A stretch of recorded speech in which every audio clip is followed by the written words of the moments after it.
Tatlong senyales na pinaglalaroan ka sa isang relasyon. Una, ang tao ay maaaring mainit at malamig,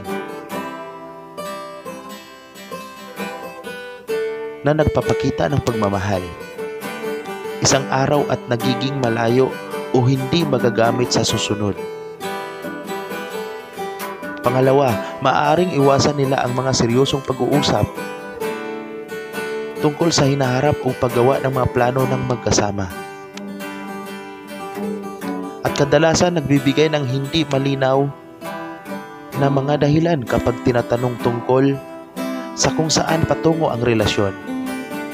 Pangatlo, maaari nilang itago ang mga bagay mula sa iyo.